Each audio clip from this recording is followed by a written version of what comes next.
We got some breaking news in regards to Kyrie Irving. Kyrie Irving has officially requested a trade from the Brooklyn Nets. Per Shams, breaking, Brooklyn Nets All-Star Kyrie Irving has requested a trade. League sources tell The Athletic and Stadium.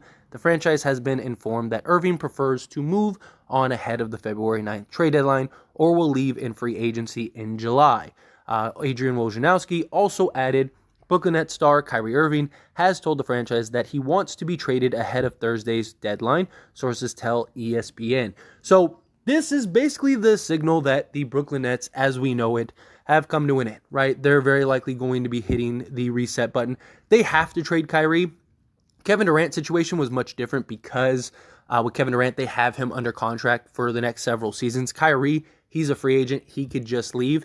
And the issue is the Brooklyn Nets have no salary space. They still have Kevin Durant on a max. They still have Ben Simmons. They still have Joe Harris, plus a couple other little small contracts. So they're stuck. Their hands are tied, and they're going to have to move off of Kyrie Irving. Now, the reports also state that Kyrie wants the 4-year full max, and he doesn't want any stipulations. So that leads to believe that Brooklyn, one, maybe offer them the full max, but had stipulations. He had to play X amount of games, or he had to do this, he had to stay out of media, or whatever. You know, they basically tried to babysit him, and he doesn't want that.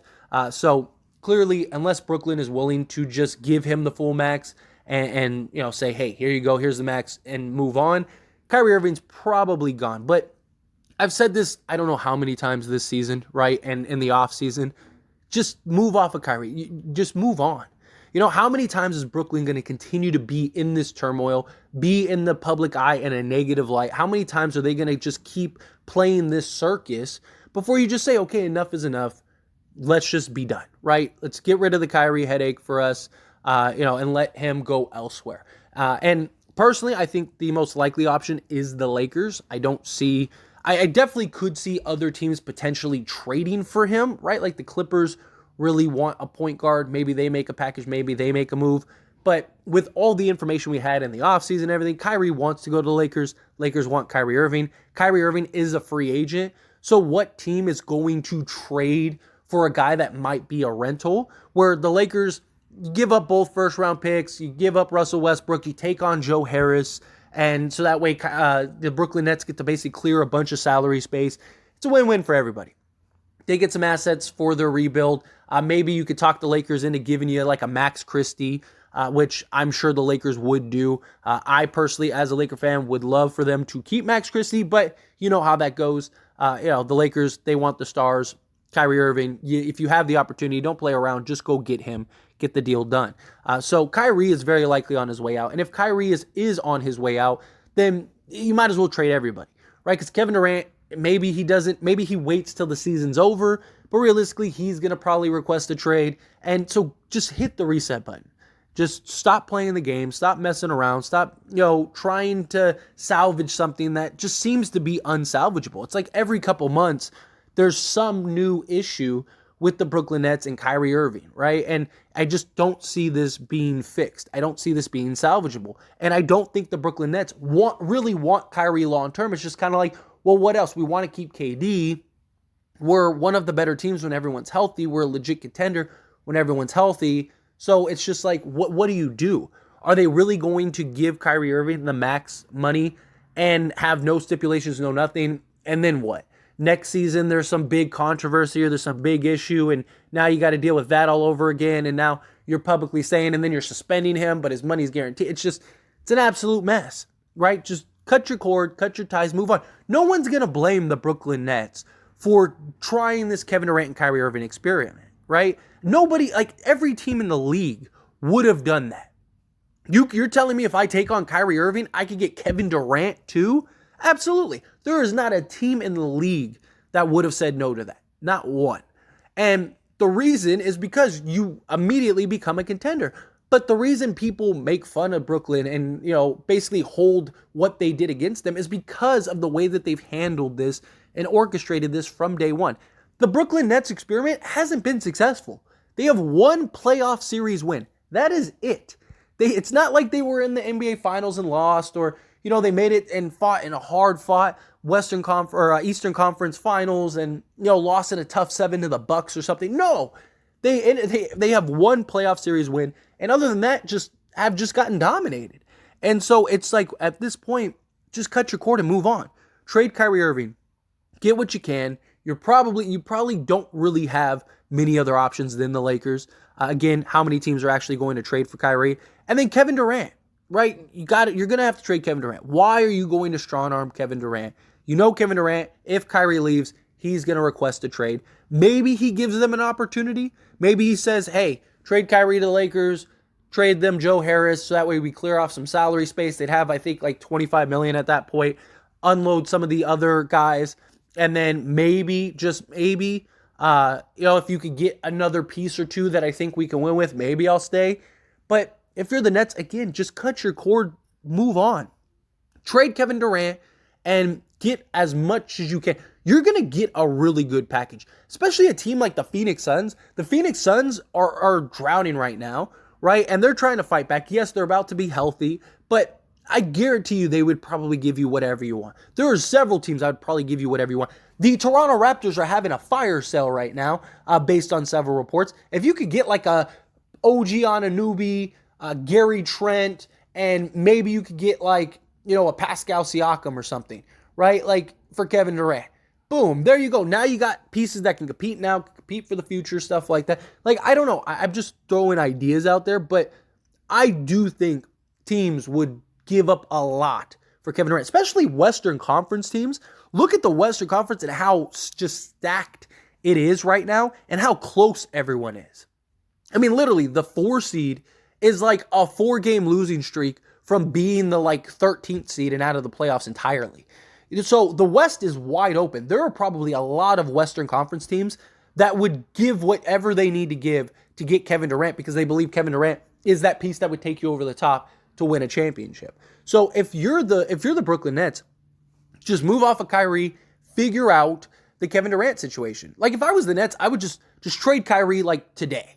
Like here you go, move off of Kyrie because now you could shift your focus to, okay, let's find a real package for Kevin Durant. Let's find a package that helps us now in the future because this is going to be what's going to give you that haul. You're not going to really get a haul for Kyrie Irving, right? But like I said, if you could get, say Russell Westbrook, Max Christie, and both unprotected first. So now you got 2 very potential lottery picks in the future. You have a young shooting guard who has already shown as a 19-year-old rookie that he is great defensively and has a good shot, and you could develop him. So now you got a piece for the future. And now you could go and you clear Joe Harris's money, you clear Kyrie's money, and now you're making a move and finding some sort of package for Kevin Durant.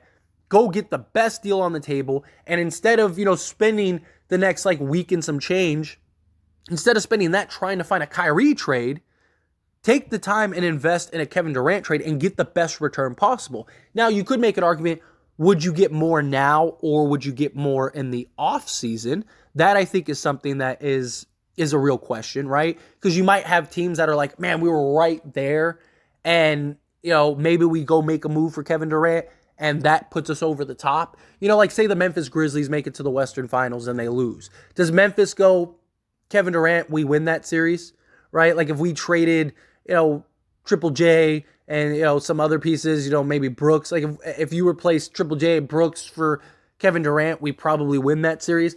Like how do they look at it? Again, it's just, I think the best interest for the Nets is to go that route. Focus on a Kevin Durant trade. Try to get the best return possible right now for Kevin Durant. If there isn't anything that you think is this is a huge deal, then wait till the offseason and maybe you get more in the offseason. But if you could find some ridiculous, if the Phoenix Suns would give you Ayton and Bridges, why not? Right? If you could get Ayton, Bridges, and a bunch of picks, that's a pretty good start. You got a young center for the future. You got a young 3-and-D small forward. You got a young shooting guard in Max Christie because of the Lakers trade. And you got a bunch of picks that now you could go and use. And you still have Ben Simmons, right? So you could still put a very good, serviceable starting 5 out there with a Ben Simmons, DeAndre Ayton, Mikal Bridges, say Seth Curry, right? And then whoever, Patty Mills or whatever you want to do. And you're still probably good enough to make some noise. I just think the writing's on the wall. Kyrie Irving, Kevin Durant, they're done. Your experiment didn't work. Nobody's going to knock you for making and taking the chance on that experiment because every team would have done it. You got two superstar players that you had an opportunity to sign. It just didn't work out. Some of it was due to injury. Some of it was due to controversy. Some of it was just circumstances unseen. You know, the whole COVID thing, right? Like, who thought we would be in that situation, right? So it's just, it's nobody's going to hold it to the Brooklyn Nets for trying to make a contending team. That's your job as an organization every year, to put the best team possible, to get the best players possible, to try to contend and compete for championships year in and year out. That's what Brooklyn tried to do. But now they're just in this, they just got into this muddy water and are just sitting in it rather than just like, hey, let's venture on. Let's go see what the next move is. Let's go see what the future holds next, right?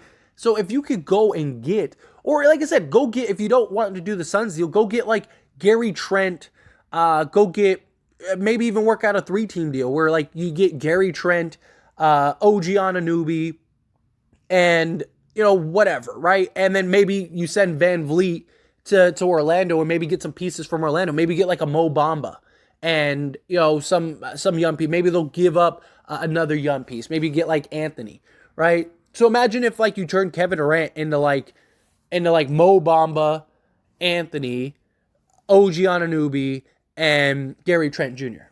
You're sold. You're good. You got a nice young core to build with for the future. Like that would be best case scenario if you're the Brooklyn Nets, right? And then again, the Lakers deal, if you could get a Max Christie, maybe get an Austin Reeves, get, both first round picks.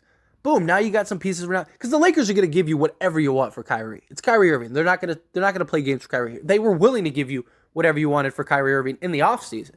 So, you're going to be able to just basically fleece the Lakers in order to get Kyrie Irving. So, go fleece the Lakers. Give them Kyrie Irving, focus on a Kevin Durant trade, and get the best return possible. You got a lot of teams that are trying to sell right now. It might be the best time right now to sell. And especially like a team like Toronto could look at it as like, okay, well, we would have Scottie Barnes, Pascal Siakam, and Kevin Durant, right? Like, that's great. That's a great spot to be in. So it's just, I just think if you're the Brooklyn Nets, you got to make the move. You got to make the trade. Quit trying to fight this uphill battle and just be done and move on. But anyway, as always, this is a discussion, so I pass the question on to you. Let me know your thoughts and opinions down in the comments below. What do you think? Do you think, yes, the Brooklyn Nets, just blow it up, just be done. Trade who you got to trade. Do what you got to do. There's also, even if you do that, there's also like guys would take Royce O'Neal. Guys would definitely take Seth Curry.